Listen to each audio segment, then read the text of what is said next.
Yo, what's going on, everyone? We're back again on the WrestlePurists channel, doing another episode of WrestlePurists Worldwide, episode 28, hosted by myself, either of WrestlePurists, better known to you guys as Backup Hangman, Joe Hulbert, the veteran, and Manny, the Hooper.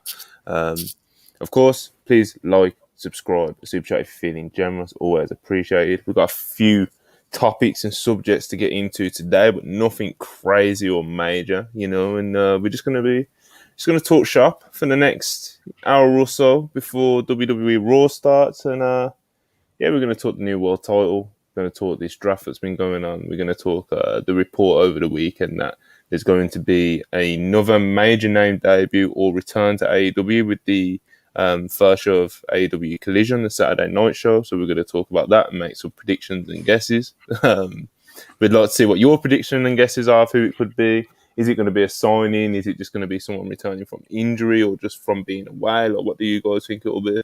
So, of course, we're going to get into all that. And like I said, just generally talking shit about wrestling, man. But, first things first, Manny the Hooper. He's got his indoor sunglasses on. looking like wrestling's hitman. What's going on? Manny, change your name to Manny Hiro Chono. I'll do it right now. I've been playing video games too long, man. My eyes are hurting with the bright. This generation, man. Yeah. My eyes hurt from the gaming. Bro, you're gonna have square eyes, bro. I'm recovering from a manic weekend, man. I was playing pickup basketball, almost blew out my shit, diving for a ball on concrete. No. And then I was watching bare knuckle fighting. That was a good time. Yeah, man, that was great. And then me and Manny were live tweeting each other in the DMs. It was a proper knucklehead shit, Oh, yeah, I couldn't sleep, man. That was some real shit. I was writing about it too, and then, man, tonight's my main event, man. Tonight's the Met Gala, so we're just chugging along, keeping it moving. Joe, you're always entertained by Manny. How you doing, though, man? I'm terrific, mate. I always feel it's tough to follow Manny with that, like for the Met Gala and saying just chugging along. But no, I'm really good. It was a fun weekend and nice and refreshed, ready to go talk about wrestling again. We had a good time last week. We had a couple of shows last week, you and I. Thanks to Ibu, I was on my own timeline a lot more than I would like with the old Roddy Strong rant, but people seem to like it, so that's not a bad thing. And ready to talk about whatever it is we're talking about today. It was a good run. Please do, if you're interested, if you feel so kind, send super chats about quirky things of yesteryear that will pop us and no one else will care about. But, we'll have a good time because otherwise we're just going to debate whether or not the belt looks good for an hour. And I mean that's how much fun we're going to have to breaking it down piece by piece, panel by panel. Since that about like Ricky Steamboat was saying in the chat, we always enjoy doing that. So. Yeah, but I'm good, Monty. How are you, mate? I'm not too bad, man. It's same old, same old. I was feeling a bit low in energy earlier. I had to take a little nap, as us old men have to do sometimes. I've been there, my friend. But yeah, man, I'm doing good though. I'm doing good. Ibu, of course, our don't know what to call him these days. He's gone through a lot of names, a lot of name calling, a lot of insults, a lot of nicknames. You could just go with the controversial. that's the divisive. The divisive Ibu Backup Hangman. Well, how are you doing, man? What's going on, man? I'm doing pretty good. The weather was nice today. I had a nice little walk with my dog, it's always good vibe stuff. You know what I mean? Mm-hmm. In fact, the vibes are so nice that the song "Happy" by Pharrell came on my playlist. And like I wasn't nauseated when I heard it because remember when that song first came out, like people got fucking sick of it. Yeah, you know what I mean? It was like the most annoying thing ever. It came on now. I'm walking my dog and it's like clap along.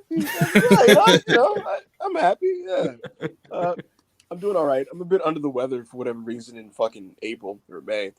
That notwithstanding, I'm happy to be with the worldwide guys. So all that podcasting. You had your big pilot on Sunday. Yeah, right. Yeah. You had your big pilot show. If you haven't watched that yet, obviously come and watch the live stream that Ibu did with Isra and Phil Lindsay from yesterday. That was some good stuff. Now, Monty, I don't know. I wasn't around, as you know, but I got some early feedback. I was told the numbers were pretty good, and I All I'm going to say, folks, is I may need to get myself booked on Sundays. I hear there was a pretty good house in, so yeah.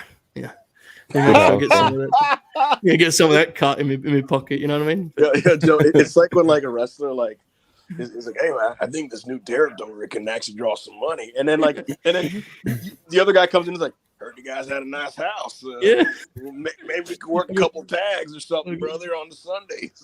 Got some people to keep track of the super chat money. You know, add it up, do some quick maths. Joe's scanning. He's like, all right, 220 live viewers, 1.3 after a day. You know what? Hey, man. It's easy, bro. And you'll watch the first 10 minutes to see like what the rate of super chats is like, you know. I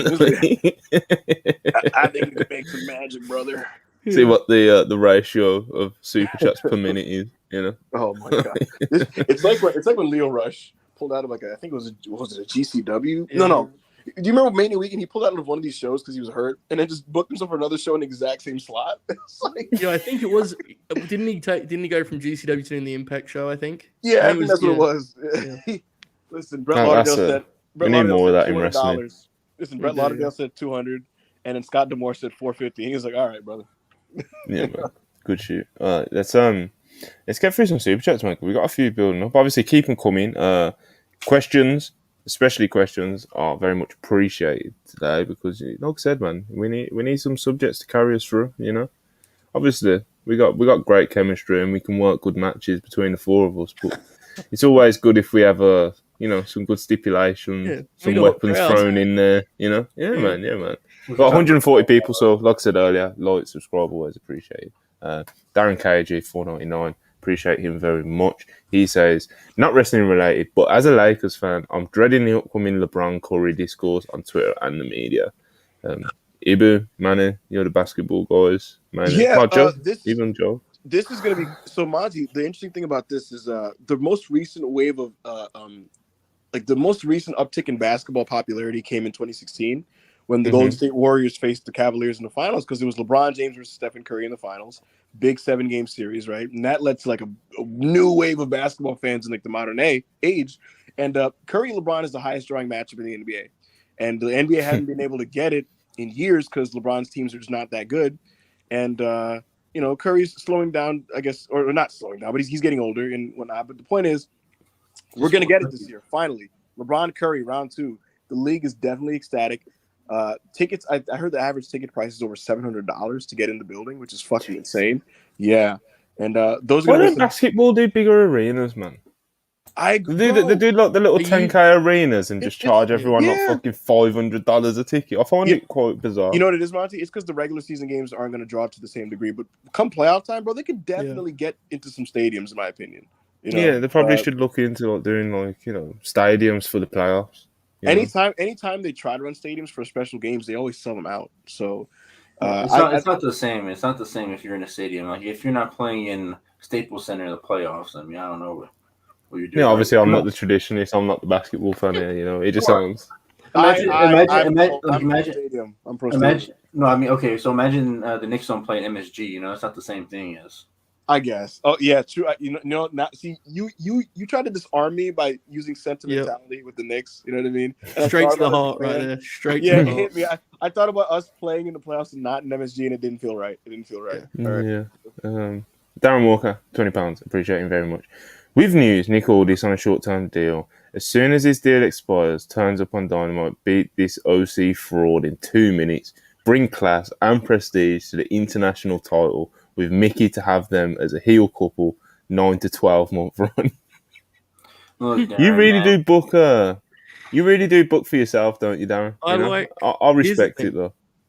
This may seem controversial to some, but what I like about Darren's comment here is that he has the modesty to say, listen, only a 9 to 12 month run, you know? Don't need to go crazy with it. Just give him a run, you know? But I'm not so sure about that. We'll see. Look, Darren, man, there's a long list of people building up to beat Orange Cassidy, and it doesn't seem like any of them are happening anytime soon. So we'll add Nick Aldis to the list with Roosh. Who else is the other one? Oh, Takeshita. All the good foreigners, you know, they're not going to beat them. So, I mean, it's probably we'll see. OC's right. For Manny, it's like the Orange Cassidy reign of terror. You know, he's beating all his favourite luchas. He's on every show. He's drawing good numbers, but they're inflated. I'm telling you, man, that opening quarter, that Big Bang Theory number, man, that's what it is. That Sheldon number. Yeah, man. Show it down Spurs, $5. Appreciate you. I'd like to thank Manny for keeping me updated on the Met Gala fashion on the TL. Manny, you're what the people need, you know? Yeah, man, that's what I'm here for, man. This one's for Joe. Well, it's not particularly for Joe, but I'd like him to talk to it. Hans Design, $2.20, says that Corbin being over in Paris was definitely surprising. Obviously, Joe, you was there at the Paris WWE house show. Yeah, what was that about? I saw footage of Joe giving a standing ovation. It confused me as well because obviously I went to the Birmingham show because they were doing like the few dates in the UK before they went to Paris, and it was like Corbin got reactions, but he got heat. He got heat. You know what I mean? Yeah. Well, it's fascinating because what that's was all the that thing. about? Whether you like Corbin or not, the one thing is he always stays booked on those shows because he can reliably get like solid heel heat, right? So like the idea of this happening was preposterous. He didn't just get. Well, I can't overstate this, folks. I mean, he got like an explosive reaction. Like people people leapt to their feet and they were trying. I think they were trying. We are happy. I think it seemed to be Happy Corbin hangover stuff. Okay. And Rick Boogs came out, and every time Rick Boogs was on offense, they booed. And every time Corbin came off, they cheered. And they didn't really switch their match because they didn't have that much time anyway. So Corbin just kind of wrestled like he didn't do heelish things, but he definitely worked a heat segment to cheers. And then the finish, Boogs just didn't kick out. He rolled him up and grabbed the tights, and he just pinned him. And I swear, I'm not joking. They popped on the finish like it was a world's title change. I saw people leap up and down. And Corbin, I will bless him, man. He looked really touched by it, like truly so. He went over to the rope and did he did this deal, and he couldn't believe what was happening. I couldn't either. I still don't quite know what happened. I didn't have the guts to ask anyone. I thought it was some sort of inside joke. I don't know. I think it might have been maybe that just spread throughout the arena on the night. It's crazy because in the Birmingham show, he came out and obviously he was supposed to wrestle Boogs. Then he got rolled up in literally like 5 seconds. Crowd all popped for it, and then he cut a heel promo like, no, that don't count. Blah blah. I'm not moving out of this ring. And then Pete Dunne's Butch's music. He obviously the hometown kid, and you know the crowd loved it, and he worked like a 8-minute match with Butch, and obviously he was getting heel heat. So again, just I was like, what universe is this? When I saw the clip, was there was definitely a thing of guys who had just been on the TV show for a long time got like a respect pop just out of purely, like I was saying to the guys before we went on here, like Dolph was over like it was 2014 again. You know, like there was definitely a sense. And Corbin's look. I mean, when did Corbin get called up? 2016. Yeah. No, so it's like been a minute now. You know, there's a familiarity there, and the Happy Corbin thing appears to go over huge in Paris, especially. I don't know, but it was a hell of a crowd. I mean, I saw some of the talent was tweeting about it being like a all-time great crowd. It very much felt that way. I mean, I've been to a lot of house shows, but that crowd was so unspoiled in terms of it felt they were so excited to see any of the guys. You know, at one point, I left my seat to go and get a drink, and there was not one person queuing for a drink because the show was on at that moment. And it's like they wouldn't miss a minute of it. You know, like it was really quite astounding, genuinely, because Monty, you were there on Wednesday, wherever it was. Yeah, like, Wednesday. you know, when they come to England, it's not like that. You know, they're very much, they've seen them all a bunch of times. It's like, oh, Corbin's here. You know, like it's different. Still hot, but it's different. Definitely different. Yeah, especially this past tour stuff. It's been especially hot because, you know, we've been doing crazy numbers. You know, so I walked in at Birmingham and I was like, all right, it's WWE live. You know, I'm expecting.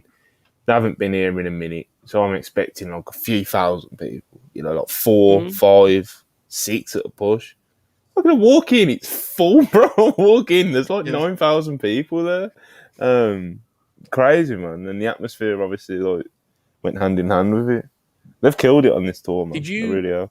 Was the most common act in terms of t-shirts the Bloodline on Wednesday for you? Because it was for me by far. Like they weren't even on the show, but the amount of Bloodline shirts and it was insane. I want to say Cody. Yeah. because there was a lot of Cody stuff, and obviously they've got the white belts. They've got the new white belts. Yes, they do. Yeah. So they're finally out now. They're trying to shut them off for £250, bro. Did you buy one? £250 for a Cody white belt replica. Fuck, man. No one didn't buy one, man. I'd buy it. I bought this. One sec. Yeah, Monty saving his money for the AEW tickets tomorrow. I did. It popped me huge. I was waiting for my brother, and this guy walked past with his kid, and his kid was really fired up, and the dude did not look like, thrilled to be there. And I kind of got the sense it was one of those cases of like, he's took his kid to be a good dad, but like, you don't want to be here. And he fucking turned around, and I realized he had on that like hilarious, operating on a different level, that God mode shirt that like that Roman one. There it is. Oh my 316. What's on the back? My God. You know, it's funny. I saw a bunch of Roman shirts at good shit, bro. At Arthur Ashe. They should have done the Queen's face in the back. Yeah. Oh, come on. When I was at Arthur Ashe for AEW both times, I saw like tons of Roman shirts at those venues, which is interesting to me. But like that's like a terrible shirt. And I saw many people wearing it. Wait, which one? The greatness on a different level one? Yeah, that's an insane shirt. I'm sorry. Scotty. What is that design? Greatness on a different level mode. Yeah. Like bro, it's terrible. I think people that watch this know, like, I'm not doing this to like cool guy hater. Like, I looked at that shirt, I saw it a lot on Saturday, and I was like, why?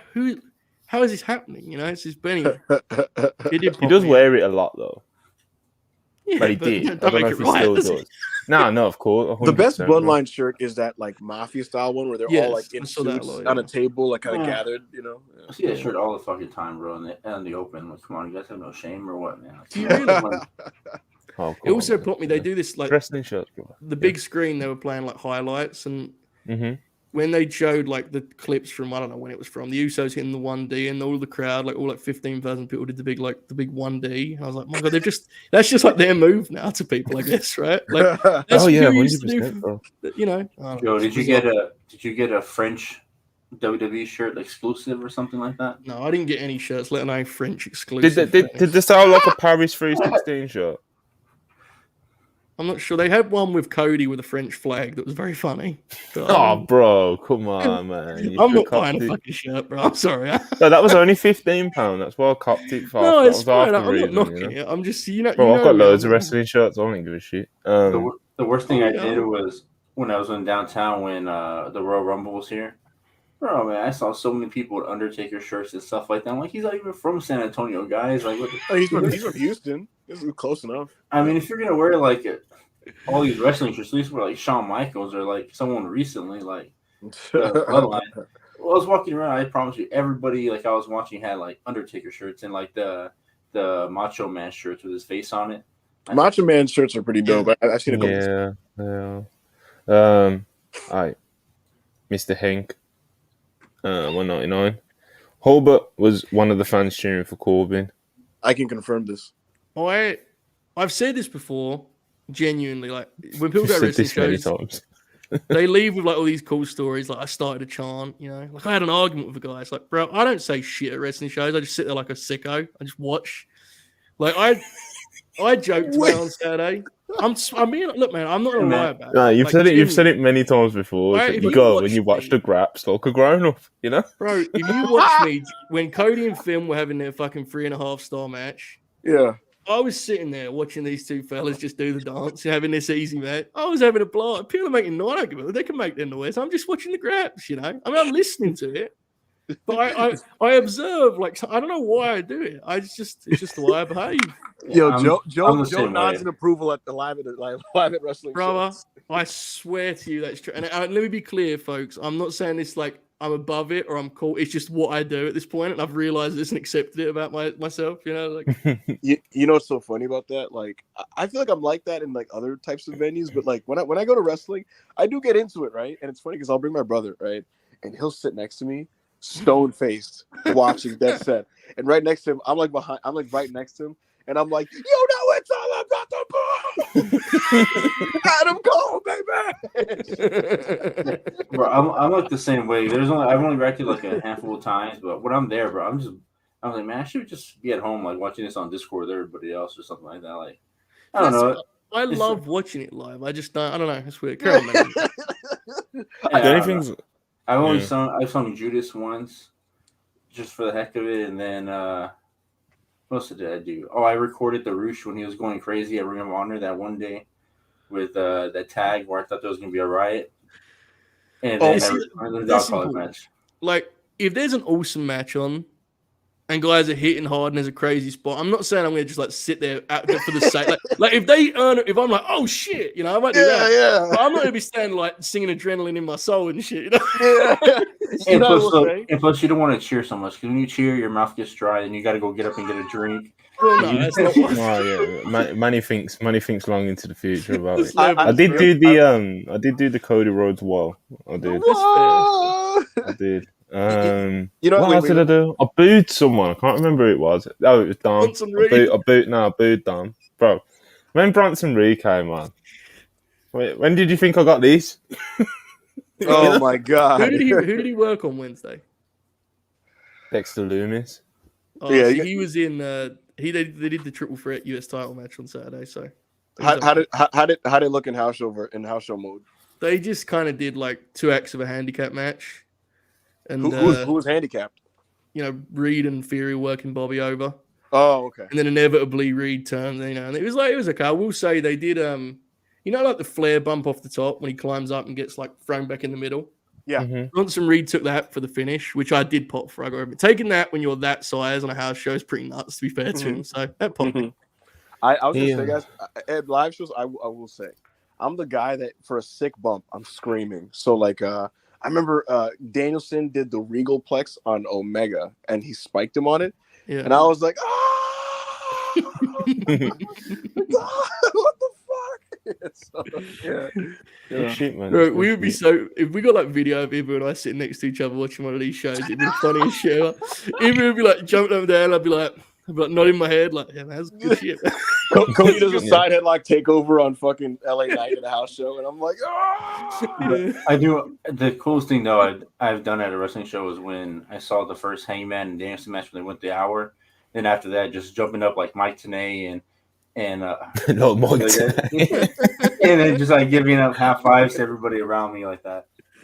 That's good shit, man. Yeah, man. Yeah, Bronson Reed, interesting. What about Bronson Reed?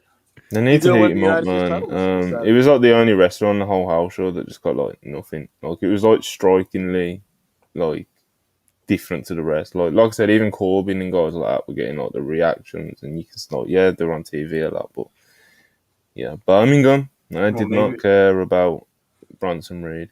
Maybe they should announce that he beat Okada before every match. Don't know if the WWE universe would quite care about that, but you know what the actual hot take is, Monty. They went away from it because Twitter dunked on them, but Miz as his mouthpiece probably would have helped him much more. Which was the setup if you remember. Like Miz is going to be if he'd and then done like an actual turn on Miz, because turning on Miz is easy. Yes, like, it's Miz. People are going to pop, or whatever the fuck. Absolutely. But I don't know what. Like I said, I think they need to heat him up more. Like there's a lot of worries that he's going to win this weekend and win the US title. Seems quite likely if you watch the TVs as well. I don't know, man. I feel like, regardless of what I think of him as a talent, I don't think he's like horrendously bad or anything. But even still, just as a person on their TV, like I think he could do with like some proper heating or you can't just throw someone in there with Bobby Lashley and think, oh yeah, this will manage. You said this weekend. What's this weekend? Backlash in Puerto Rico. Oh. Well, what else was you expecting? What was it going to be? Yeah. You said, like it was going to be like AEW, New Japan. Look about Bronson Reed. I thought you misspoken or something like that. Dominion. Yeah, right. I will say, Monty, it's interesting. Like there's the NXT guys that came in that like, Santos Escobar, right, and Legado. They've gotten over now. Wait, you said Puerto Rico? Yes, it's in Puerto Rico. Where are they going to Puerto Rico? Because they want to go to Puerto Rico. Why not? Yeah, why not? I like it when we do shows. Is that not allowed, man? I didn't know they were going there. Manny's real gimmick is like being like miffed at really regular things. Like he'll be like, Raw's tonight. Why is Raw airing? It's like because it's Monday. Well, I know Raw. I just didn't know. Well, first of all, I didn't know there was a pay per And he said I knew Raw was on.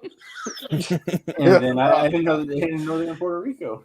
Yeah. Puerto Rico, bro. They're going to Puerto Puerto Rico. Rico. Bad Bunny's going to wrestle on the show. He's going to have a street fight. So Yeah, man, it should. You'll be. Let's see how the pay per view goes. I don't think Triple H has had like a full blown miss yet as a pay per view. So we'll see how that all plays out. yeah, it'll probably be a fun event. Yeah, man. All right, Jacob Donnelly, $5. Appreciate it. Had to watch my Boston Bruins perform one of the biggest chokes in NHL history. Hoping your Knicks can pull through, Ibu. Monty, that came from the heart, like the Jacob. Jacob, thank you so much.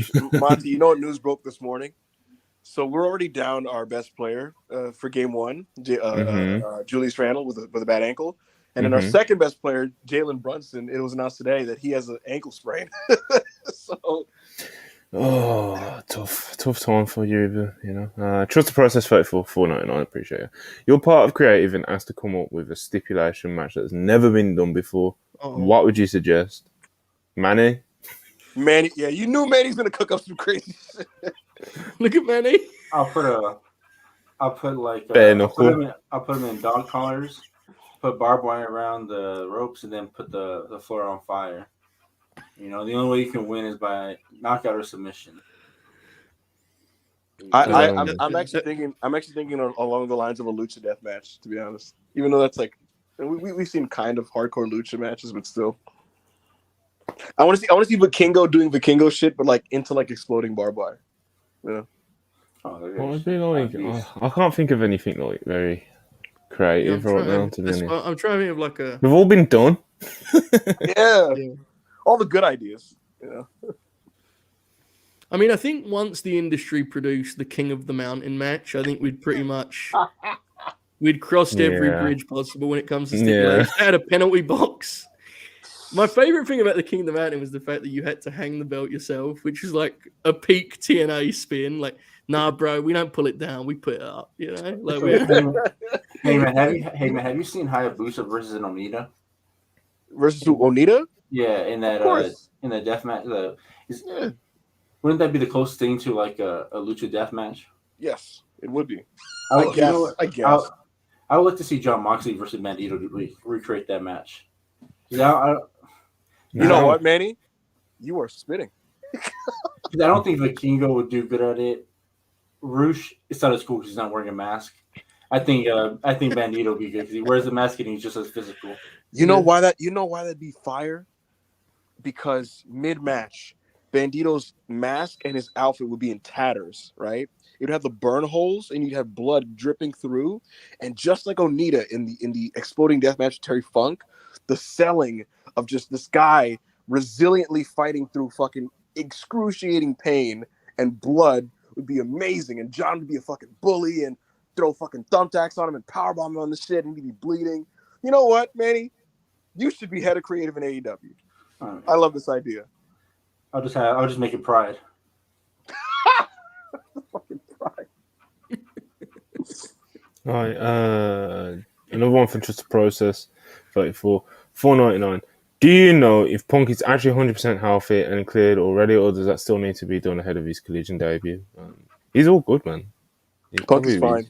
Yeah, he's all good, man. He's fine. Zaid Daddy, $9.99. Appreciate you. Been a fan since 2000. My four faves since then are Punk, Bryan, Tribal Chief Roman, and Cody. It amazes me the degree of Stan coping for any constructive critique. It's not bad faith to say Roman's schedule stinks. Yeah, it's the same. It's the same with both companies, bro. It's like obviously you'll get the people who are super like insecure about any Roman criticism. And then it's the same with, if you go to the other company, AEW, the Elite, or even CM Punk himself, like he's mentioned in the super chat. Wrestling fans are just insecure with the favorites, man. It's just kind of how it is. And the longer that you are online and mixing with internet wrestling fans, the quicker you'll you'll get used to these kind of things. A lot of them are not even worth your time or energy reading their tweets or replies to your tweets or whatever the fuck, you know. Randomers, you know, randomers who are biased towards their favourites, and that's kind of it's almost like sports, you know, like team sports. It is, yeah. It is.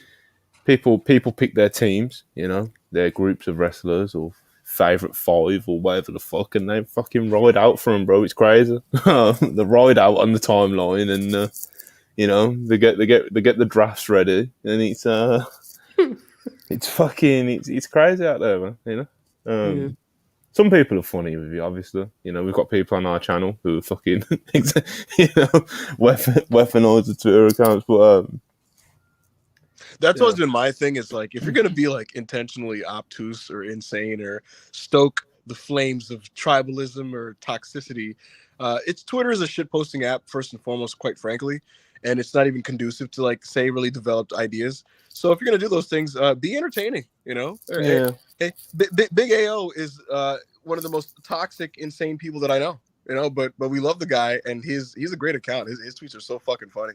You know, so. Yeah, like you said, just as long as you're entertaining with it, you know. Like if you just like spewing like in shit posting and trolling, then like it's not funny, you know, and no one's interacting with it or anything. Like you come off like a really big weirdo, you know.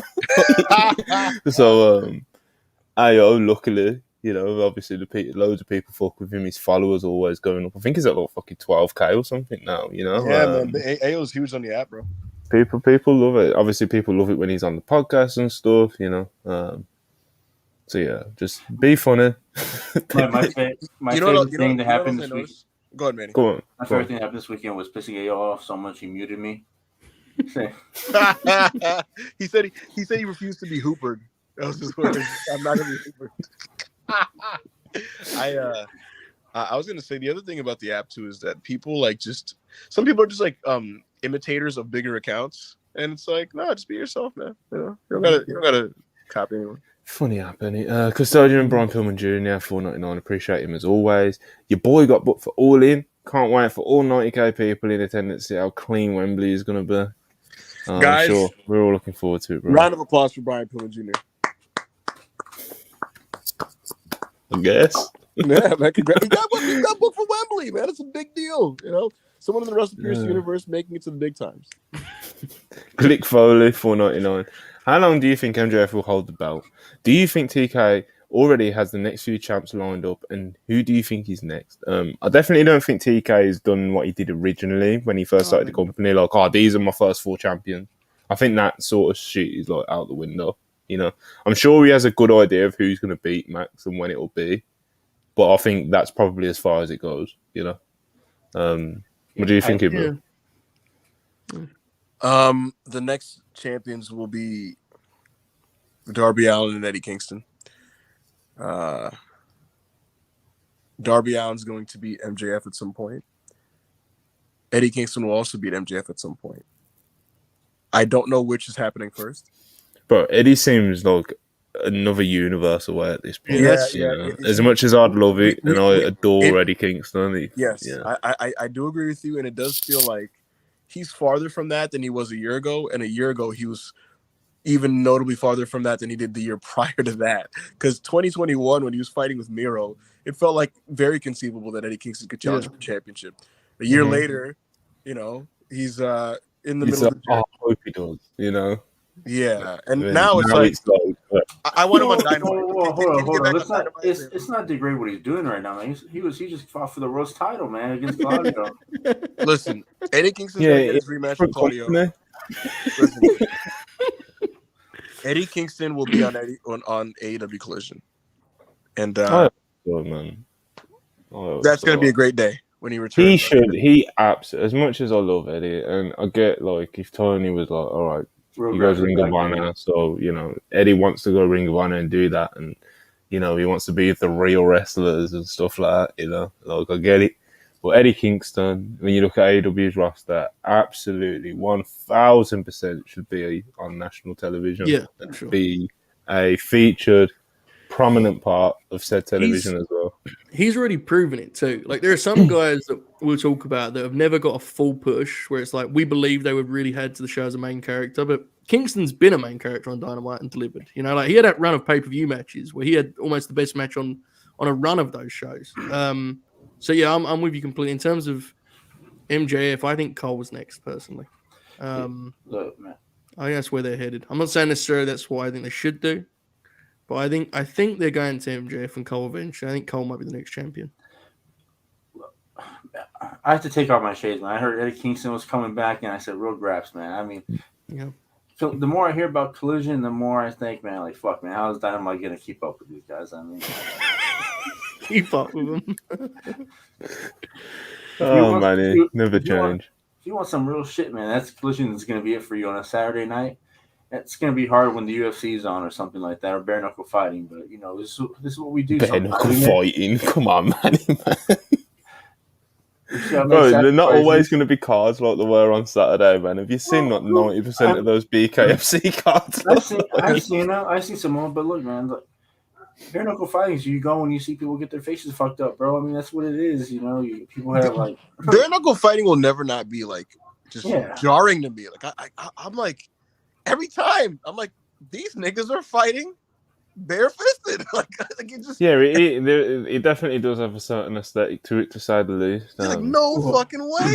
Like it's more barbaric in the sense of you know, like it's easier to get cuts. Obviously, the Rockhold thing is a great example as well. It's like because it's, you know, it's straight knuckles, you can get your teeth knocked out a lot easier and things like that. But in terms of like, you know, like impact damage, it's not, you know, it's not fucking. A good example is when you remember when the super slap competition thing that Dana White was doing, whatever the fuck that was. Like that is so much worse. All of it. Yes, it's so much worse. Because there's no defense. There's no defense. It's complete utter head trauma. It's fucked up. You know, it's quite fucked up. There's bare knuckle. You know, like it's you know. Did I read today that they were saying they're going to get a TV deal? Yeah. They said they're not doing pay-per-views anymore. People will campaign and say, but it's like safer than MMA and stuff because you can't generate as much force if you haven't got the gloves on. You know what I mean? Your hands. But on the other hand, all the things that I just said about like it's easier to get cuts, you break your hands easier, you can break teeth easier. So in terms of head trauma, it probably is a little bit safer, you know. But Joe, you still get punched in the head, so. Joe, you didn't watch any of the fights, right? No, but I did not. In the midst of my trip to Paris, France, I did not stop to watch the bare knuckle. Bro, I'm telling you, man, you gotta watch Eddie Alvarez versus Chad Mendes. I believe it. That was the sweet science of boxing, bro. That was. Well, I don't know about the sweet science of boxing. They're legends, bro. It was very scrappy, you know. It was very. Yeah, Joe, the fight that you've got in your head right now is exactly the fight. Yeah, they delivered. You know, they look like they had some help for training along the way too, right? Those boys look Chad good, Mendes looked like he was fucking 200 pounds. He looked incredible. He was ready to run fed. and then Alvarez at the end says, "Man, this sport's for dogs, bro. You got to get in this ring." That's bro. I was just. Manny was in my DMs like Eddie Alvarez just cut promo of the year. Yeah, Eddie's a beast. Bro. He's a killer. Yeah, I don't know. Look, if you watch the whole fight, you're gonna realize, Chad Mendes and Eddie Alvarez are an outliner. Nobody's as good as these guys on here because you can just tell from the fights. But bro, those shitters, man. Ben Rothwell fucked some dude up, man. It is what it is. Ben Rothwell, big Ben. Yeah, bro. Also, Ben Rothwell on that card against some shitter, bro. And I was like, this is. I'm scared for that guy, you know. Imagine Ben Rothwell bare fist just fucking coming at you, bro. Do you remember when he submitted Josh Barnett? How crazy that was. Yeah, because he's just so big. Yeah, because he's just so big. He has that weird guillotine choke. He has like he's fucking special. It was crazy. Anyway, Joe, he fought some guy called Josh Copeland. Josh Copeland was so out of his league after the first round, and they go into the second. And then after the second, I said, "Man, I hope the guy's corner calls it for him." No, they did. They go into the third, and Josh Copeland can't like fight with him. He's just grabbing him in the clinch, and Ben Rothwell was just hitting him in the body like that. You just see his body. It's just like, do you know how bad an ass whipping has to be for Manny to be like, bro, the corner should call this shit now. For Manny to be like, enough. Yeah, for Manny. Yeah, enough is enough. It was a good show. It was a good show though that BKFC put on Saturday because they actually like got some names mixed in there, like Ben Rothwell, of course Mike Perry and Rockhold main evented. Unfortunate how that ended. and obviously Alvarez and Chad Mendez is for the real ones. Mhm. But that Rebecca Rawlins is still going Oh. on BKFC, man. I think she was on like one of the first BKFC Yeah. shows, and she's still just banging them out, man. She's a savage. But Joe, I want to say that Ben Ruffalo, they didn't call the fight till like a minute left into the last round, like a minute before the fight ended. That's They usually how it called it. goes in MMA, you know. I said, "Fuck, man, might as well just let him finish it. Like, what else? What if his liver stops working after it, bro? Like, he's already like a minute. All right, left. Ibu, shots Yep. fired at you again. Kyle Lowry, $5. Going to be double cheeked up on a Thursday evening in the garden, heating 4. Dude, Kyle crazy. Lowry, I hate you, you fat bastard. You fat, bubble-butted motherfucker. I don't know how you got 18 points in the second half in game 1, but hopefully it doesn't happen again. It happened, And, you know. You need to stop sitting on Jack Harlow's lap during basketball games. Says the pillow. Bam, $2. CM Punk's PR, man. Streets are saying for backup. Can you confirm or deny these rumors? Backup Hangman. No comment. CM Punk's PR, man. It's a I'm new curious, one. I'm curious who said that first. That's pretty interesting. Uh, David Michael Harwood, Dax Harwood of FTR, $5 super chat says, Ebo, any tips on how to win the Unpure Crew's love and need a new podcast? BS, give me a call once in a while. Ricky's getting too much love lately. Ricky's been getting no love from me because I have no love to give Mr. Ricky Starks in that way. But if you have any tips, Dax, look, man, I enjoyed your show, but it was getting heat with the company, unfortunately, making too many unfortunate headlines. And if you want to come on this show and just talk graps, you know, you're fully welcome to do so. I don't think anyone here's going to stop you. We talk about Ricky Steamboat a lot, Dex. So Yeah, you'd be all in. Glick Foley, $4.99. Speaking of drafts, you're starting a brand new promotion. Top 3 guys, dead or alive, you are picking to start it. Ric Man, that's Flair. a question. Flair, Austin. Yeah, I'd probably go with Austin as well. That if it's your top baby heel feud, you're golden, bro. That's Yeah. crazy. Do you imagine? You get 10 years of programs out Bro, of that. that's crazy. The Horseman fucking getting heat on Stone Cold Steve Austin is nuts. The third man, I'll give me Brett. Give me some in-ring on top of it. Give me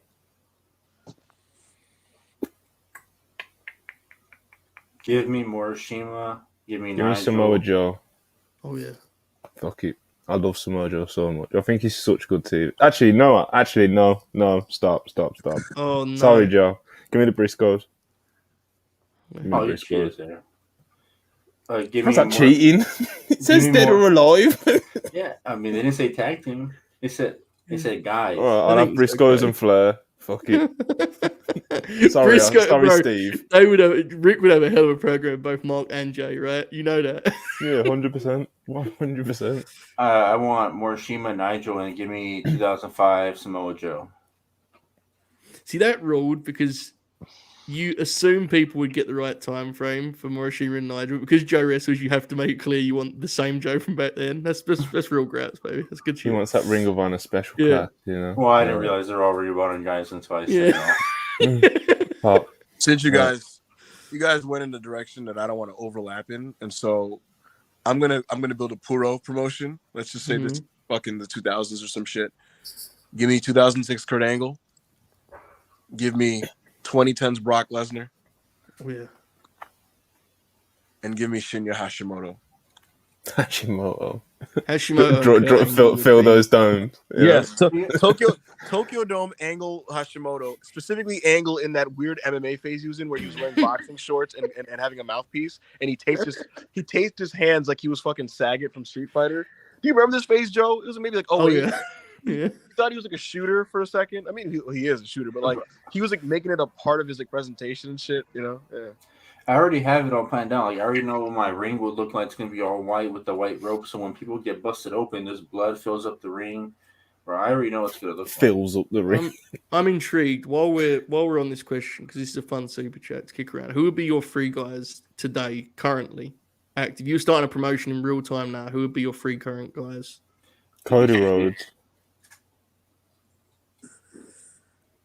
This is to me. This is interesting because I think there's like a plethora of guys you could pick to fill out your squad, but who your centerpiece is to me the most interesting part. So you're going Cody straight away, Monty, right? Yeah, straight away, 100%. He's like the only megastar babyface in fucking wrestling at the minute, and if we're being like completely real, you know. Yeah, I struggle to go against that, and I'm not even like a big fan where you are. He is, man. Like there's absolutely other big stars who are babyfaces, but there's only one that's like a mega star at the minute, you know. And even if you look at like Japan and stuff, like you've still got like Tanahashi's still like one of the most popular wrestlers over there, like you know. But he's, you know, it's different. Same with Okada, it's different, you know. It's just different. Whereas Cody's like, you know, obviously me and Joe seen it this week, bro. Look, we've seen the fucking react. We see the kids in the crowds and that, you know what I mean? Like he's a fucking megastar babyface, and there hasn't really been one in wrestling properly like Cody since, you know, like Cena, you know. So Cody's 100% first on the board for me. All talent, I genuinely think Rhea would be in my three. Genuinely, I think Rhea Ripley could be like a legitimate star. She's very underrated by wrestling Twitter. She's not really. You're like, who gives a fuck? No, I agree. Yeah, because like she's not mentioned in conversations of like the great women's wrestlers, in the world, whatever. But like, dude, she comes off like a total star in big matches. She's really good. The Charlotte match is tremendous. Like honestly, a WWE classic in my opinion. And just to speak on SmackDown, she cleaned house and beat up like I think it was what's her name, Sonya Deville and shit. And the crowd is screaming like chanting "mommy" and shit like that. Like she's really become a big star. I'd go with Gunther. I'll take Gunther. Yeah, this is the problem. I'm running out of slots here because I really would like Gunther on the team. Bro, I wish this was 5 and not 3. Because you know, let's fucking do 5. Because here's the thing. If I was trying to build a promotion that was going to draw money, if I'm purely trying to draw money, right? I'm going Cody Rhodes, Roman Reigns, CM Punk is my top 3. Easy, no, without blinking, right? But I'm a mark. And so I want to see Gunther fight everybody. And so, you know what I mean? I would add to that Gunther and Bryan Danielson. Or, you know, you can maybe shuffle the deck a little bit and include Kenny Omega and take out one of the guys or whatever you want to do with that. But, yeah. My 5 are going to be Danielson, Claudio, Moxley, Gunther. I'm going to go Walter. I hate Gunther. I'm going to go Walter and CM Punk. The same thing. You know what? I'm changing it. I'm not worried about money. I'm just going to trust the process. My new promotion is Brock Lesnar, Gunther. You take Brock now, even at his age. Brock's cause you problems. Yes. Man. People care about drawing money. I'm just going where I want to watch. You know, honestly, bro, there's something to be said for that. To be honest, so hear me out. I'm gonna be the fucking black version of Nosawa Rongai from Noah, who literally just books to pop himself. Doesn't give a fuck if these guys are 50. You know, I'm gonna do the same shit. My promotion is 44-year-old Samoa Joe, 46-year-old Brock Lesnar. You know, Shingo Takagi, who's like 41. Gunther. Who's my 5th guy? Bryan Danielson, Gunther, Shingo Takagi. What did I say? I said Bryan Danielson, Gunther, Shingo Takagi, Brock Lesnar, and Samoa Joe. Boom. Boom. I'm gonna have Punk as my Sakuraba, where he's like the company relies on him, and he's like this valiant hero. And I'm gonna put him against all these guys where they're gonna beat him up at first, and he's gonna get the win eventually over these dudes. I'm howling at Monty going, "You take Brock now?" Yes. You're gonna get like a year or 2 out of him, you know. Hey man, I'm trying to think. Becky Lynch tempts me, Joe. Who's the biggest names that haven't come up? You're gonna be running Ireland. Did anyone bring up KO? Because I'm not sure I'm picking them. I'm just intrigued who didn't come up in that conversation. Because KO would tempt me quite a lot. See, Kevin Owens is one of those guys who I would never say, but if you just ask about it, it's like he is very versatile and very over. You know? Yeah. And very Kevin cool. can be a top heel or babyface. He can talk, he can have great matches. He is great. But instinctively I would not pick him, you know? It's like I don't even know why myself. How about FTR, Joe? For your tag division. Look, man, I love FTR. I don't know if I got faith in Dax's fucking his body. He's just beat up, man. He's just beat up. I don't know. And the thing is, like, some guys can, they get beat up, they can change it. I'm sure Dax can, but his style is so like it's grit, right? Like it's all effort, and I don't know. I'm trying to think. It's very difficult. I don't even know if I've got a name fucking locked in on my board here. We need to do this as a full show. Julia tempts me as well. Genuinely. Yep. What kind of promotion would you guys run? Just be called A good Real one. Raps. Yeah. Joe Raps. Holbert Promotions, where the real Yeah, Real raps. Raps. Joe Homer Promotions. Oh man. All I know is I would have Sam Joe out there. That's all I know confidently. Kingston. It's fuck all this business stuff. Kingston, Joe, Gunter. I'll stay with my rear pick. And give me fuck. Could you imagine? No, look, guys. If we're going for personal pops, all right, Cody, Gunther, Tiffany Stratton, Oba Femi, and Oba Femi, and one last one, Smojo. You know what? We're all taking Joe. quick PSA to everybody, man. Oba Femi, 6'8", from the PC. He's not 6'8". He's 6'8", motherfucker. He's not, bro. He's 6'10". Big. No, he's 6'8", and he big African boy from the PC. If you guys have not seen his debut, look it up on YouTube. He just beats the shit out of some fucking ham and egger. How many moves does he do in the match? Maybe like 4 or 5. Bro, I missed his debut, and Ibu showed him me. Because me, Ibu, and Phil were talking after the podcast as we do. We were talking for quite a while. And Ibu was like, "Did you see Oba Femi?" I was like, "No, but I've been meaning to catch up on it." And bro, I'll be honest here. I think I saw about 35 seconds of his match before I was like just completely sold. You know. And, Yo, he was like, "Call him up." He looked incredible. Yeah. You know what it is, Joe? When we were talking about Bronson Reed off the air a couple of weeks ago, you were like, he's lacking just a certain aura, like a menacingness to him, right? This Oba Femi motherfucker, right? I don't know what it is. Maybe this is this terrifying.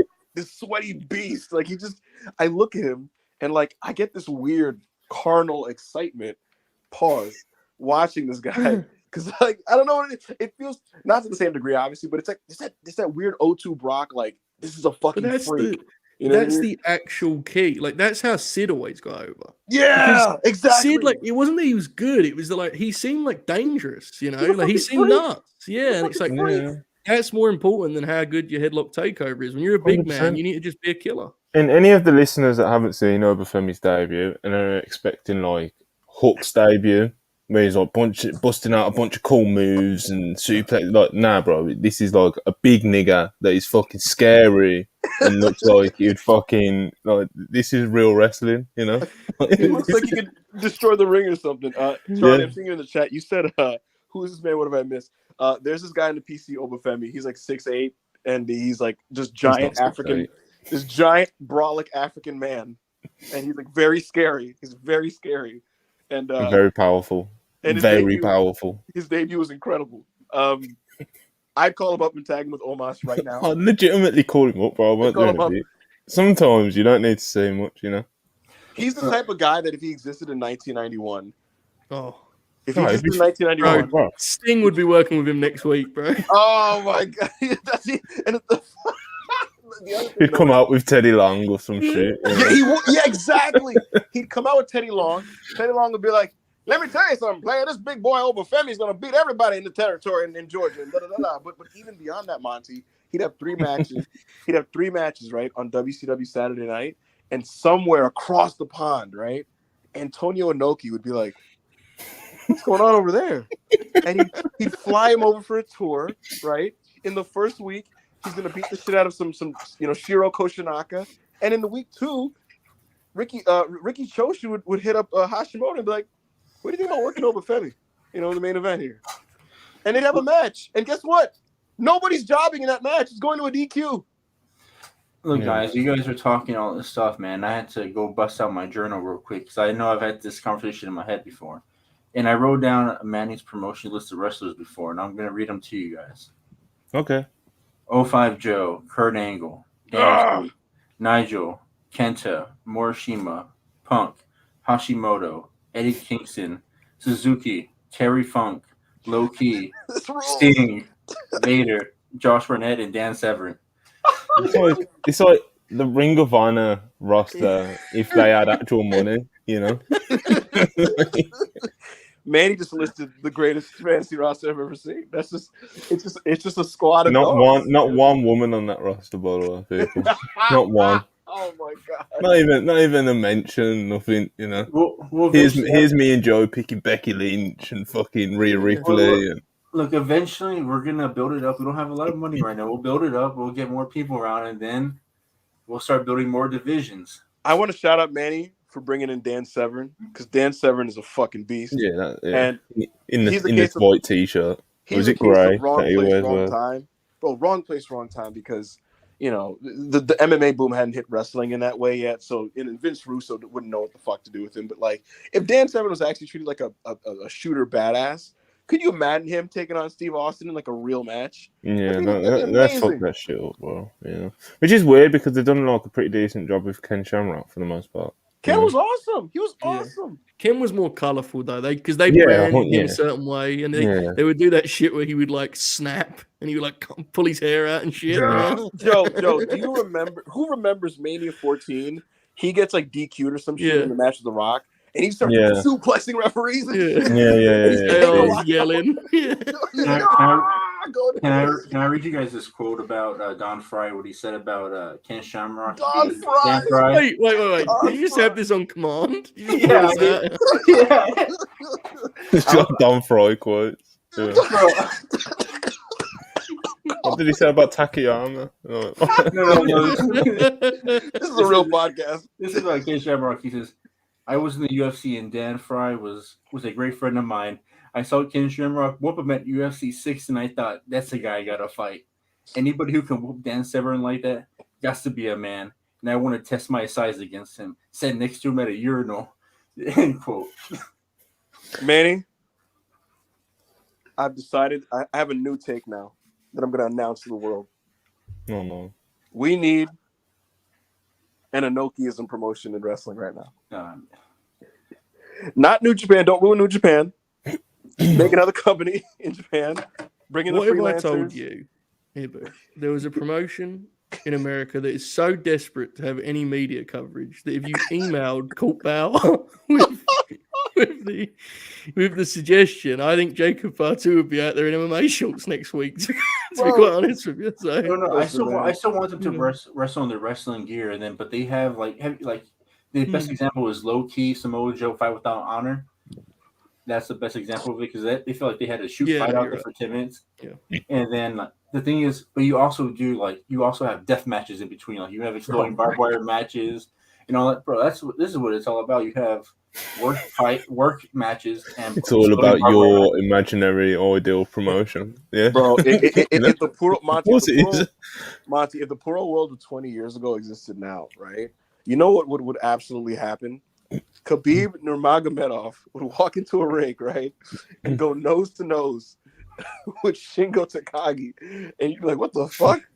And then they'd book it, it was some weird set of rules, for a month out. They'd give Khabib they'd give him like a Kurt Angle moveset with just like a bunch of suplexes. Yeah. Ground and pound. He would have a very confusing finish. Shingo's gonna go for pins, and then the ref will be like, no pin. And he'll be like, wait, what the fuck? What are we doing here? It'd be crazy, Matt. I was like on a big Pride week kick this whole weekend, and then I was so mad because I was like, man, why didn't New Japan not book like Vanderlei Silva or some of these guys that were the peak of Pride at the time? Like, yes, it was suck for the wrestlers. It was the other way around, bro. It was Pride booking the wrestlers, not the other way around. Bro, didn't fucking feeding them to Krokop? Didn't Fader fight Yuji Nagata? Bro, Yuji goes in rings. I don't know. Yuji fought Fader and Krokop, right? I think he fought both of them. Yeah. Why do you think Yuji is not like bigger on the Mount Rushmore for Japanese wrestlers? It's because Inoki threw him at the greatest fighters on the planet. Literally the greatest fighters on the planet. And they beat the fucking shit out of him on national TV. Yeah, Pride didn't give a shit, bro. Yeah. Pride was fucking awesome, man. They're all on roids too. Pride never die. If you know, you know. Right, Mick Foley. No, go on, man. Go on. No, I was talking about the crazy thing. It was Kevin I came out for his last name. Kevin when he suplexed Fedor on his, Randleman. Kevin Randall. Yeah. Kevin Randleman. Oh my god. That's a beast, bro. Yeah, that's Oh, what That's a could have different type of been. dude. What could have been. If you're a wrestling fan, you're not aware of Kevin Randleman. At least look up his Bro. New Japan run. I think it was his New Japan run. He wasn't good at fighting, but man, he had He some was. crazy. Oh, he had some Randall was crazy- really good fighter. Randleman was an Really, animal, bro. especially when he was younger. And he's when very He beat good. Fadel. No, he beat Yeah. Croker. Oh yeah, he beat Crow Yes, he Cop by knocked knocking him Croco out. out. I saw that Left fight. hand, yeah. Everybody, because I saw the backstory. Everybody thought he couldn't beat him, and then on Yes. top of that, he just knocked him out. And then you just hear Moro in the background. Oh my god! That's one of Moro's like famous calls. Yeah, Yeah, 100%, bro. So what are the comments? Crow Cop at that time was he wasn't like, oh, Randleman can't beat him. It was like no one can beat him. It's Yeah, fucking, he was beast, yeah. Crow Cop was Yeah, it was during you the know, Grand Prix. Crow Cop was Crow Cop. So Glick Foley, $4.99. Appreciate you very much. What would each of your wrestling names be in your finishing move? I don't know about my name. Never actually thought about it, But my finishing move would be the Brummy Spike, I need something like. I'm not a, it's easy on the body. It's easy on the body, It's, I've only just realised you mean like the shitty fucking the Umaga one, that one? Yeah. That's fucking awesome. I'm trying to think of. I need something really like meat and potatoes and bland, right? I need like a That's what I'm saying, bro. You My do finish this needs to be a moment Spike. You ain't got a bum. spinning I toe can hold. do that. I can do that for the next 30 years. Spinning toe hold is my finish, brother. Good shit. Wear them down. Mine will be the Wear pumping 'em bomb. down. Mine will be the pumping bomber or not Kenta's flying knees off the top Merkle Loki's where he goes extra high and he just kills people with it. You boom. What would be your finisher? Dynamite Kid style. Fuck. It's never a good start. It's never a good start. A Dynamite Kid style superplex up the top rope. That's fair. Superplex. Class. I've said this before, and I know it's an insane tape because of how many cool moves there are. But if you've ever seen like a great superplex in person, it is still like one of the most impressive moves in professional wrestling. If it's done correctly, Pac's top rope brain buster is absolutely. I think that's every time I see it, I think it's I will fucking say- tremendous. I know he's like, somewhat divisive, but Orton's superplex is like It's one of the tremendous. prettiest Orton's moves. everything, bro. Yeah. There isn't I a know, move. but Randy doesn't just- have the most extensive catalogue of moves, but every Well, move Randy's- he does very well. Yeah. But his superplex is like so smooth. Absolutely. You know why it looks also? It looks great also because he's very tall, Yes. so he gets this really long extension on it when he pulls the guy back. So it gets great height. When you're like 15, 20 minutes into a big time main event match and the guys do a superplex and they both bounce on the mat, that's like real graps personified. Oh yeah, I was gonna say that. Yeah, a dramatic superplex 80% through of the way through. That was Absolutely. Brett's. Brett would do that. Brett would do the, we're late in the match, there's 5 minutes to go, big superplex. And the key detail to that we haven't talked about is the fact that on those old mats, the noise would be like a gun went off, right? Like those old WWF canvases, superplex would be like bang.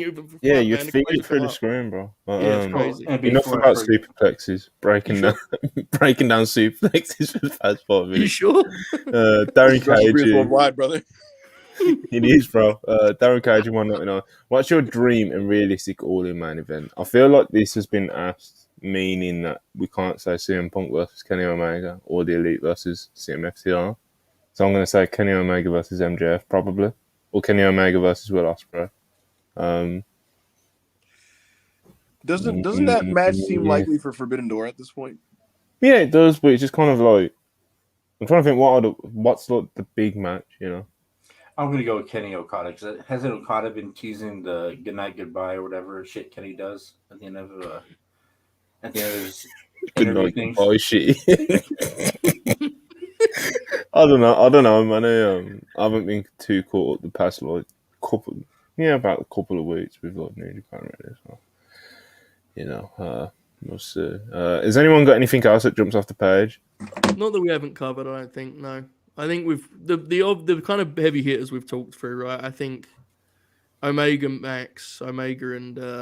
and Ospreay, as you said, they're the ones that kind of jump. I think Omega and Okada again in that setting is interesting. Like, I think that series was so perfect that you'd almost be like, obviously they'd have another great match, but I'm always intrigued by like what they would add to their story. If they do it at Wembley, that kind of is the point, right? They're doing it at Wembley Stadium. That'd be fucking awesome. So that one comes up to one too. Better than MSG, I would say. Mm-hmm. Mass fan 84,199. Who in the NBA could probably throw the best lariat? Oh, I think a few of them, brother. Some big Draymond dudes, you know. Draymond Green. Draymond Green. What do you think? What do you think, Joe? Steven Adams. That's a good pick. That's a wide, big dude. You know. Mm-hmm. Hell of a hot tag, I feel. Absolutely. Yeah. I think LeBron can hit you with something kind of crazy too. Of course he could. He is like 6'8", 250. I don't think he probably could, yeah. Yeah. And he's fucking fast and all that shit, you know. It's like the level of athlete in the NBA is unfathomable to our professional wrestling eyes. Yeah, 100%. You know? If you put LeBron James, especially in his physical prime, but even today, easily, in a wrestling ring, you'd fucking think you're like watching with different eyes, you know? It's insane, man. If there's a freak. Tom McGee. Yeah. Absolutely. Half £2 late, but who's Joe's NBA team? Aware of Ibby and Manor. Do you have an NBA team, Joe? Yes, I do. I'm a Sixers fan. I used to be a hardcore fan. I used to watch every single game. And as I've got older, it's harder to do that. Times are so hard to follow the NBA here. I'm sure you've run into that, Monty, trying to just follow along with the guys. Like, it's so difficult. But I'm trying to follow the playoffs. The Embiid injury has taken the wind out of my sails, to say the least. I've done this, brother. I've done this dance before with the place. It happens every year, you know. So we'll see. Also, Boston. I mean, that's talk about some trauma. There's a lot to work through. But yes, that's my team. Trust the process, 34,499. If Cody doesn't finish the story at SummerSlam, retirement ain't enough. You got to go full IBs and twerk to Roman's music on camera on WrestlePurists Wednesdays. He's not on Wednesdays. I would, if you want to get that out of me, that's going to be behind a paywall. Yeah, that's fair. I wouldn't even approve that. So, Robbie impacts a paragraph, of course, on Purist. You know, we love Rob. $10, appreciate it very much. Roman's schedule is 100% fine, and anyone who disagrees is coping and crying. It doesn't matter if you get summer slumps or Mania 40, because me and the family will always have April 2nd, 2023. Very spiteful, you know, to the American Nightmare fandom. Why is Rob's profile picture the Impact logo? Because the back, bro. You saw the numbers that Nick Aldis is drawing, you know. Trinity's there. She's going to pop a number as well. That's a great point. They're on the up, bro. That's a great point. Appreciate you, Rob. Jimmy Butler, $5. Ibu, my ankle is fine, but your heart is not. Cope, Steve, cry about it. Heat Nation. Fuck you, Jimmy. Jamie, of course, head writer of WrestlePurists. We love Jamie around here. £10, appreciate it very much. We need that Ibushi Pacquiao rising fight, and then they can start a wrestling promotion. Now we're talking. Jamie knows what a pop me, you know. He knows me, you know. I want to say I want to say about my imaginary promotion, like my fantasy, like I wouldn't want to have a Japanese announcer, like the ring guy, in the middle for like a U.S. show. And then, like, I want to have one blue and one red corner. And then I'm just going to have, like, before the match, everybody has to come take a picture like they do in Mexico, like Lucha, before every fight. And then they do the ring announcements where they're from and everything like that. And then and just like a fight, the ring announcer and the ref have to talk about the rules right before, and everybody can hear them and they're having a stare off. And then, since it's Ring of Honor, they can shake hands or not. And then the match starts. Yeah, you know, literally like a UFC fucking promotion. Yeah. Me and Joe have actually spoke about this a lot. Like the kind of like, you know, like the UFC presentation, but in wrestling, you know, like the whole like everything you just said, basically the ring announcers, the way that they come out and they have to stare down with the ref before, and like even like I know that the picture before isn't exactly MMA, but it's like from another. You know, it's like what they do in Japan, it's what they do in Mexico. It's like it's almost kind of weird that they don't do it in the US because of that, you know. We just need more. We need more promotions that come into the scene with a clear vision of what they actually want to be. Yes. Yeah. That's like a huge issue. I I think. want that big sports field promotion. Like I think Yeah. it was Manny or Ibu who said it. Like, I want like an Inokiism promotion. Like, I'd love a legitimate sports field wrestling Me too. promotion in America. I'd Even- love that shit. So Even if the flavor was an opposite, we just need more like direct. Like this is what we are. You know, Manny, go on, mate. Sorry. Commander last said in the comments, I always love the idea of handing out flowers before every match, or if you're not gonna do it every match, do it before like the titles that you're gonna have, because it's like feels important. Somebody's getting to, like, or have like, because I always love the idea when soccer has like the kids when they're walking without like. Yeah. I think that's so cool. Imagine having like some kids or whatever give the flowers or stuff like that before every fight match. It'd be so awesome to do. That's how I would run my promotion if I was running a wrestling company. Real big sports fields, you know.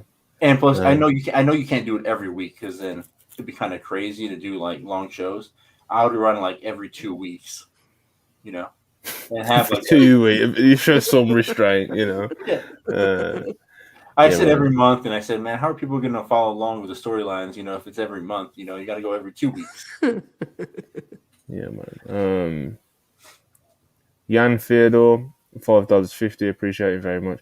Vincent Kennedy McMahon flexing on the last Raw got me thinking: is Triple H low-key hiding LA Knight and Gunther from Vince? The way coaches used to hide Steve Nash on the fence. I don't know, man. I think Triple H is kind of just taking it week by week, man. He's gonna book the show like it's his show, and if Vince comes through with his last minute like fucking changes and that, he'll heed to the ones that he needs to, and he'll probably try and book around certain things that you don't have to do, you know. And I think you saw a lot of it in the Raw, not the Raw after Mania, the Raw that followed that, and even the SmackDown that followed that. Kind of like Triple H was like correcting like the Vinceisms that we saw on that Monday, you know. Yeah, there was a lot of retconning. Yeah, I think there'll be. I don't think it'll be something we'll see every week, but I think there'll be certain weeks where we see that like really heavy-handedly, you know.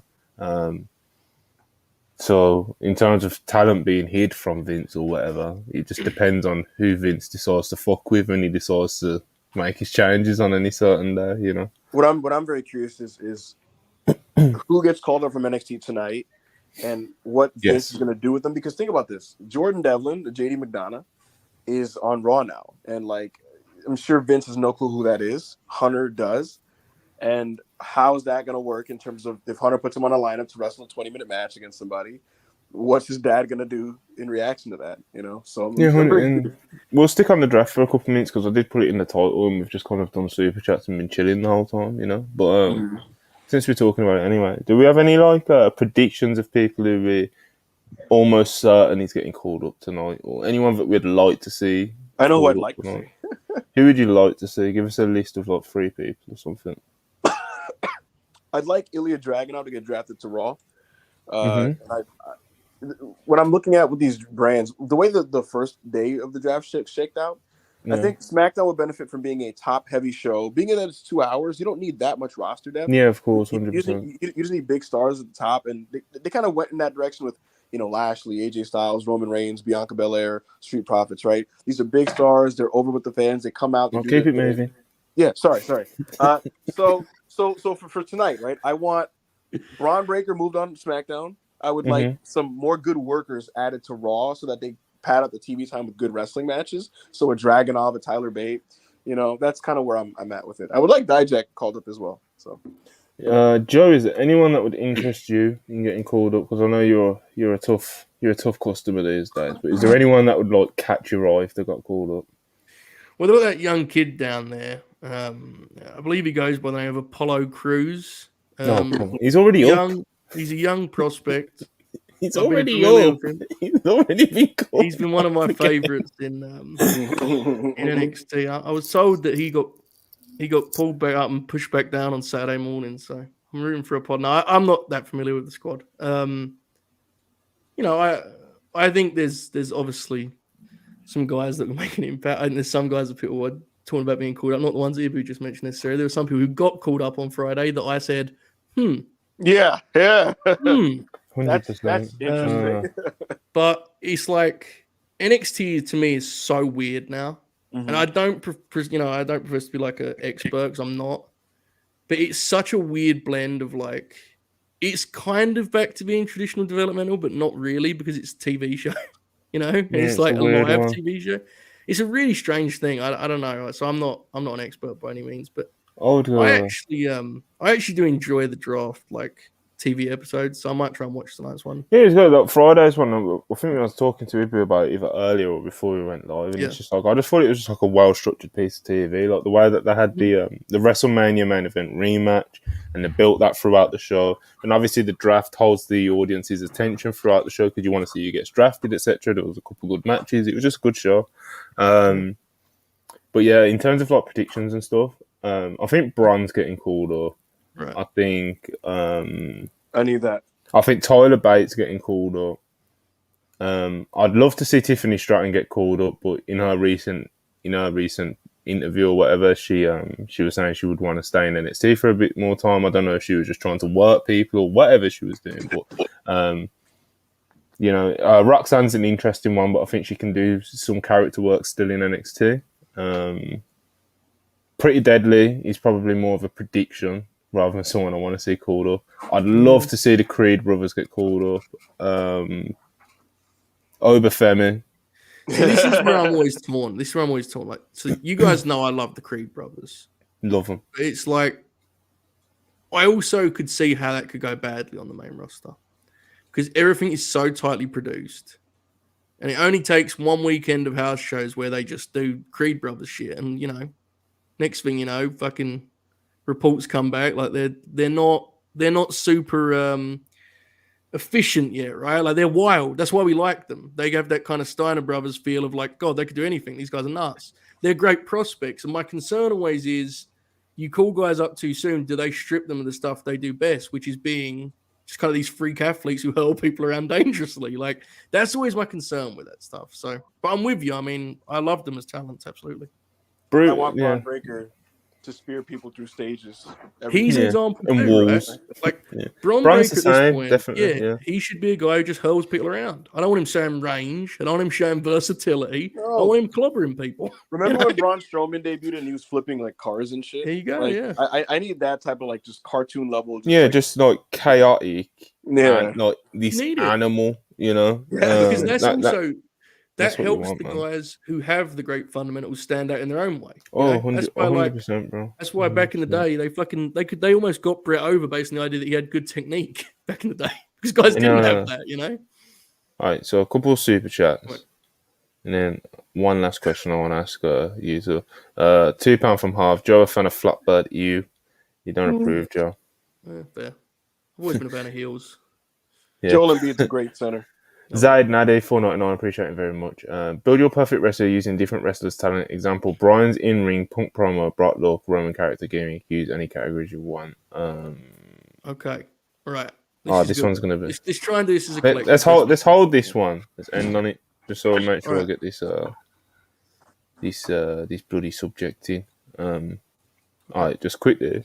The new world title has been introduced by WWE. A lot of people are expecting fucking Seth Rollins, Drew McIntyre, those kind of guys to be competing for it.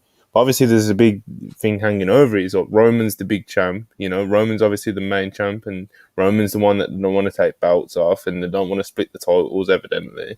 So it's like now you're left with the thing. It's like, will WWE be able to make this second title, third title, even? Will they be able to make it feel important and on like a world title level, or will it just feel like the I can't beat Roman title? What do you think they'll be able to achieve, making it feel prestigious and important, Joe? Prestigious, I think, is different to important in this case. I think there's only so prestigious it can be when it is so clearly a secondary thing, but if you put the belt on Seth Rollins, while I may not be like enthralled by that or super intrigued, Seth Rollins is over enough and will have good enough matches that it will quickly become a thing that's worthwhile. Yes. Do I think it's the best move? No, but I also think Roman shouldn't have the belts anymore by this point anyway. So it's like we're kind of past what I think is the best move, right? So I don't love it, but I think it'll be okay because I think it'll go to Seth, and he's super, super over right now. So 100%. Manny, as an outsider, if you're there, you're there. Yeah, I'm here. As an outsider, when you saw like WWE bringing a new title in, like, do you think it'll be just like a tin pot title, or do you think they'll actually be able to like work with it? You know? Well, I already feel like this title is already like at a disadvantage because it already feels like the consolation prize to Roman. Mm-hmm. And then, even if you hear Triple H talk about, because I actually watched Triple H talk about it, he pretty much buried everybody because they couldn't beat Roman, so we have to make a belt since nobody can beat Roman. So it's like even if I was in a tournament, I would feel like kind of like a slight saying, "Oh, the company doesn't think I'm good enough to be at the world title, so they're gonna put me in this to make me happy and all that." But I don't know. I don't know what you do because everybody's gonna look at you kind of funny, and then you're how are they gonna take you serious if say Roman's on a certain pay per view and you're gonna headline the show with this title. Then when Roman does come back, you're gonna be in the main event, or you might open the show and Roman's gonna be on top. You're always gonna have like this weird disadvantage anyway. So I mean, I just feel like it's like a disservice to the talent and everything like that with this new belt. Yeah, it's going to be interesting to see how they play it and how they try and make it feel not like the second thought. You know what I mean?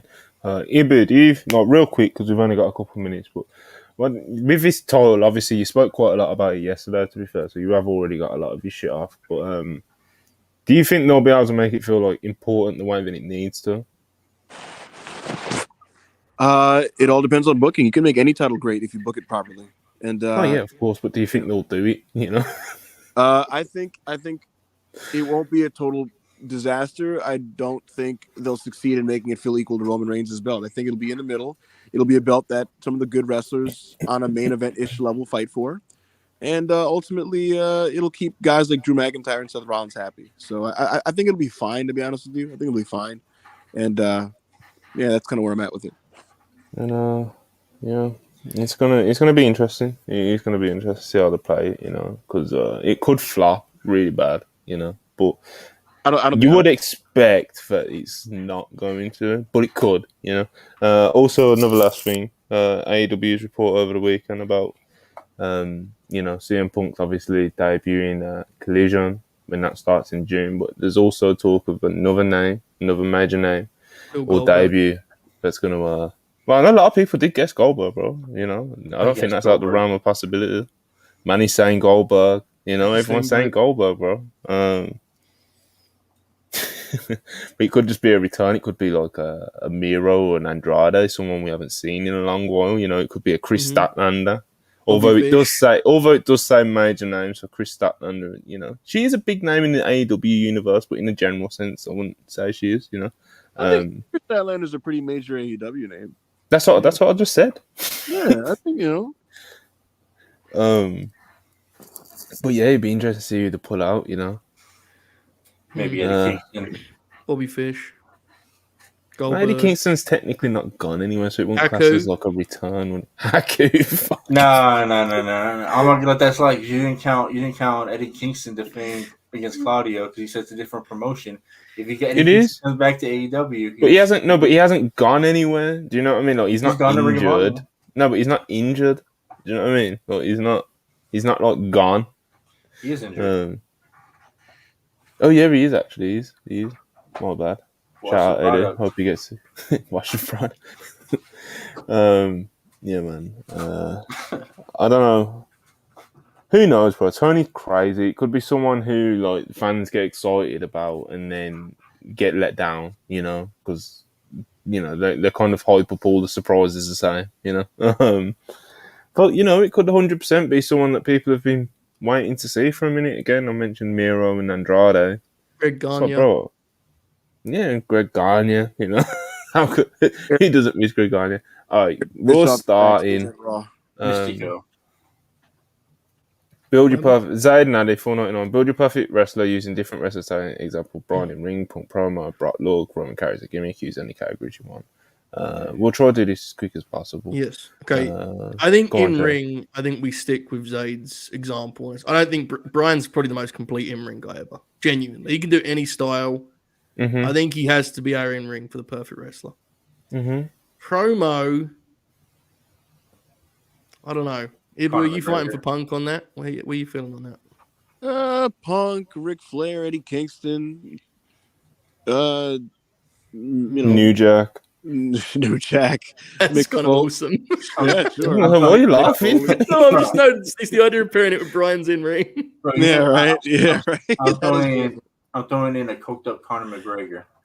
Oh, Oh no, that's when This is he's not the promos are Observer wo- Awards, that's bro. Come on. bro. That's not even Conor at his best either.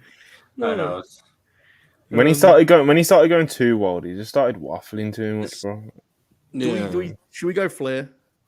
I would go Flair. Like Okay. New Jack is actually a genuine shout from me, but I'd No, probably go New Flair Jack's for great that. promo. Look is interesting. Because Brock's Jay got the Briscoe. shitty tattoos, unfortunately. Yeah. Jay Briscoe. Jay Briscoe could be the promo, to be fair. It could just be Jay Briscoe, to be entirely honest. where do we go? Buddy Matthews' body or look. Incredible. I feel like Sid wrestling like Bryan Danielson would be incredible. I can't even picture. Oba Femi. Yeah, Oba Femi. No, we go Kurt Angle. For what part? Gimme, Tony D'Angelo. You can always because if he has his look, he's grabbing his neck, and so he's gonna wrestle like look.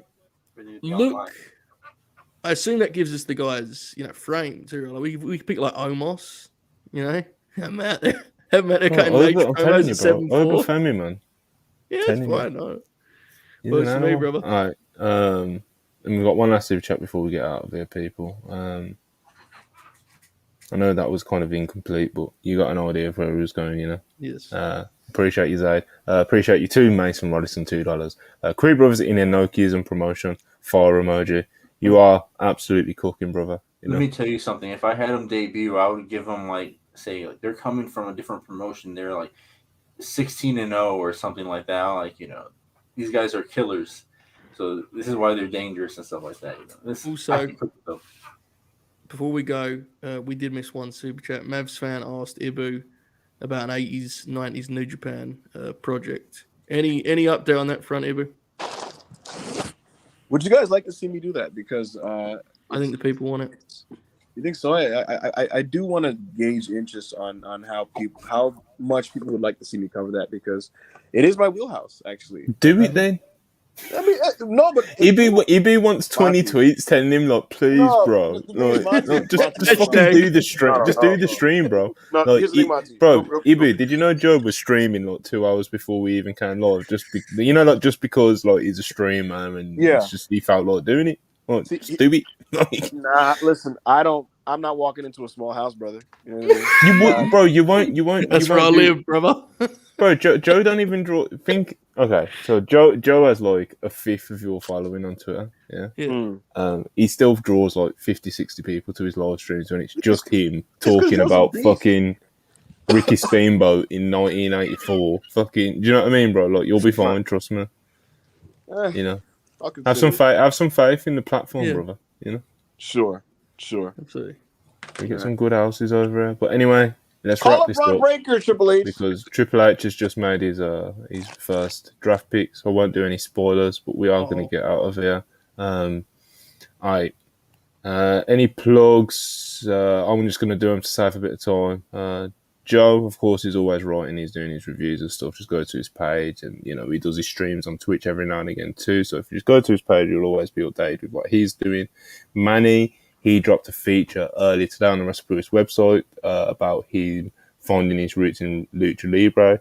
Really great personal kind of like story about like exactly what the title says, finding his roots in Lucha Libre.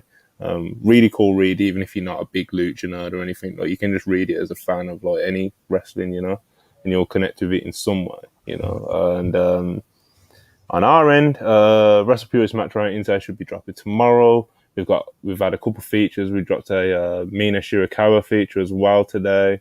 We've got a feature coming out tomorrow. And WrestlePurists.com. Please like and subscribe if you haven't already. We appreciate the super chats as always, and we will catch you tomorrow for Dumb Guy Live at 7:30 p.m. Eastern. Peace.